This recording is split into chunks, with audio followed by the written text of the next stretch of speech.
Un gros youtubeur à plusieurs millions d'abonnés a profité de sa notoriété et est venu m'envoyer des messages aguicheurs.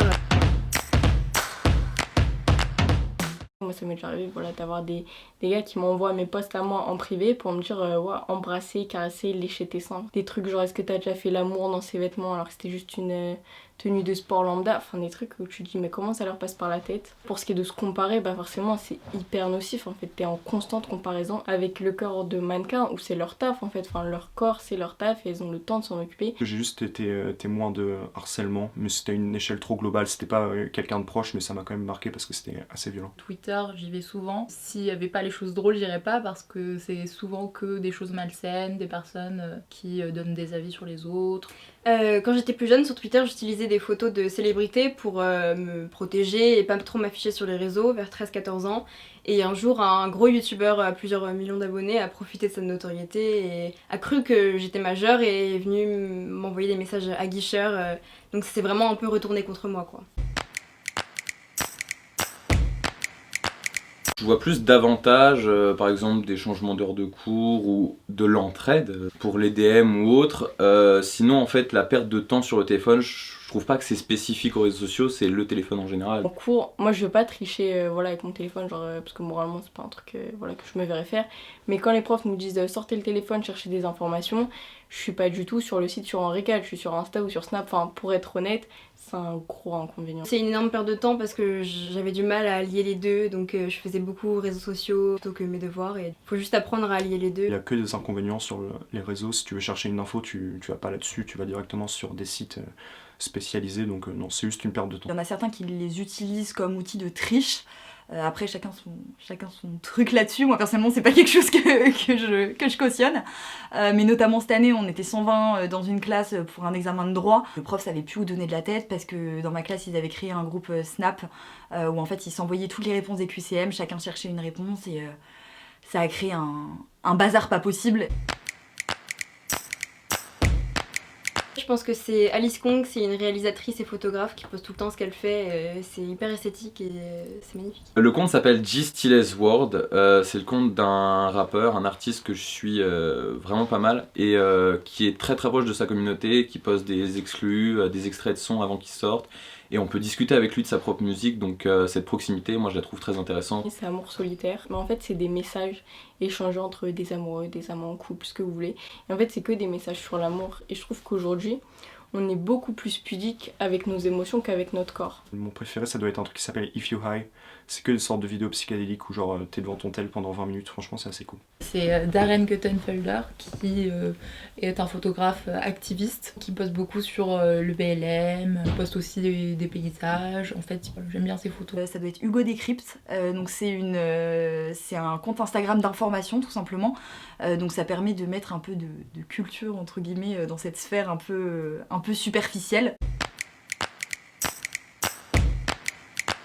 C'est une ancienne connaissance du début du lycée avec qui j'ai aucun lien particulier maintenant. Moi c'est plus sur Twitter que je ne follow les gens. C'est pas une personne précise, mais en fait sur Twitter quand tu vois un tweet, tu peux voir qui l'a liké ou qui l'a retweeté dans tes abonnés. Et dès que c'est un tweet misogyne, sexiste, homophobe, transphobe, raciste, enfin tout ça, toute cette haine, je ne follow direct. Alors c'était un ancien collègue de taf qui a été viré du coup parce qu'il avait attouché une petite sur un séjour jeunesse.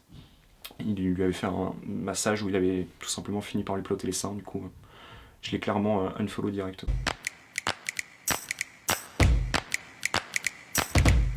Je passe au moins 3 heures par jour en période scolaire sur les réseaux sociaux. D'après moi, les adultes d'aujourd'hui sont plus défavorables aux réseaux sociaux parce qu'ils ne comprennent pas le concept, ils n'ont pas grandi avec et du coup ils ne perçoivent pas l'engouement autour des réseaux sociaux. Je passe environ 3 ou 4 heures sur les réseaux sociaux par jour. Je pense très honnêtement que les adultes sont en majorité défavorables parce qu'ils trouvent que c'est excessif, que c'est pas forcément nécessaire, que en soi si on veut parler à une personne, bah, on peut aller la voir, ce genre de choses. Et que selon eux, ça finit par en fait nous éloigner plutôt que nous rapprocher. En vacances, un jour où je suis triste, bah, je vais passer toute ma journée dessus. Ça peut être, je sais pas, 8h, 10h. Je pense que majoritairement, ils sont défavorables. Si le fait, voilà, non seulement de voir le temps que nous on y perd dessus, mais aussi ce qu'on y poste. Parce que pas mal, on va poster poster notre corps. Moi je suis pour parce que je trouve que c'est une manière de s'affirmer, de prendre conscience en soi. Et eux ils ont plus de pudeur vis-à-vis de ça. On a certains qui sont favorables, moi je pense notamment à mes parents qui se sont mis sur les réseaux sociaux pour se mettre entre guillemets à la page et qui comprennent aujourd'hui totalement pourquoi on fait ça, malgré effectivement quelques réticences sur quelques sujets, mais ils restent plutôt favorables. J'y vois plus d'avantages, pouvoir communiquer avec des gens qui sont parfois éloignés, par exemple des gens en Allemagne que je connais avec qui je pourrais pas parler par message. Bah, les réseaux sociaux pour ça c'est bien utile. Tu peux être en vacances, hyper loin de tes potes, ce qui est cool c'est que tu restes en contact avec eux, t'as des nouvelles, tu te racontes ta journée, tu t'ennuies pas, mais d'un autre côté ça fait que tu décroches jamais en fait. Pour garder contact avec des gens proches, c'est super bien. Au-delà de ça, c'est principalement que des inconvénients. Voilà, les gens se soucient de sujets qui les concernent pas vraiment, donnent des avis sur tout et n'importe quoi sans vraiment y réfléchir en profondeur. Et il y a tous les soucis liés au harcèlement. Il y a aussi beaucoup d'avantages par rapport au mouvement Black Lives Matter, qui personnes ont été au courant plus vite. Il y a eu beaucoup plus pétitions, des levées de fonds, tout ce qui est cagnotte, etc. Par exemple pour le Yémen, l'Iran.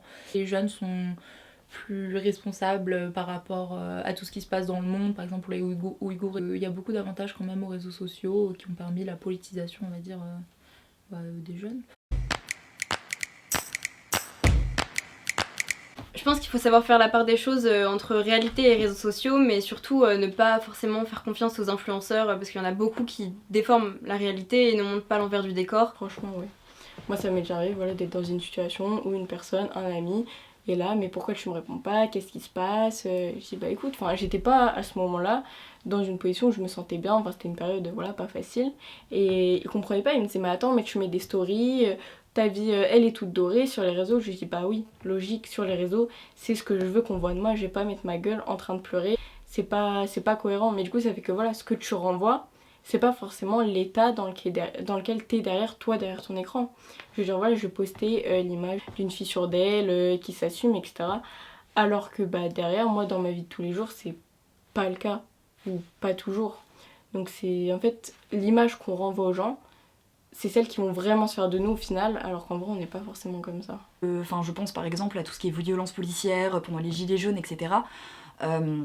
On a quand même vu beaucoup de vidéos qui sont sorties où les policiers se faisaient vraiment lyncher et où les jeunes finalement ont fini par avoir une haine contre la police.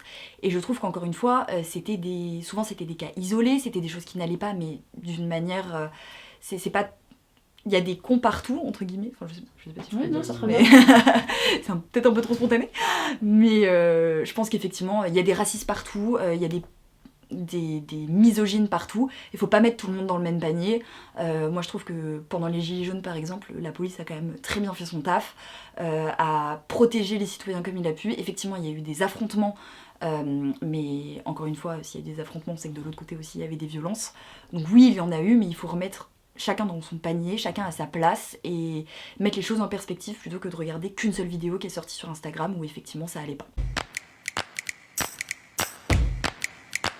Je pense que ça a servi à beaucoup de gens de pouvoir vivre de leur passion, des vidéastes, même des photographes, mais que ça peut devenir très vite nocif et malhonnête, comme le youtubeur Thibaut InShape par exemple, qui s'est servi de sa notoriété pour vendre des autographes à ses abonnés à plus de 30 €.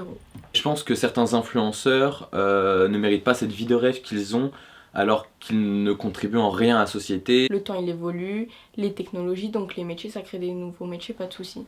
Après quand je vois des politiciens, genre Macron l'autre jour sur TikTok, je trouve que c'est pas forcément le meilleur endroit pour faire passer des messages parce que je trouve que eux ça les décrédibilise en fait. Ils sont complètement, décalés des réseaux sociaux, ils vont pas dans le contexte. Je pense que les réseaux sociaux peuvent être un outil de travail, encore une fois utilisés à bon escient. Je pense que par exemple les politiciens sur TikTok, ça peut être une bonne idée. C'est une manière de toucher une autre population que par exemple aux 20h le soir. Je pense que ça permet aux jeunes de se rendre compte un peu de ce que c'est la politique, de pouvoir s'intéresser d'une manière plus facile pour eux.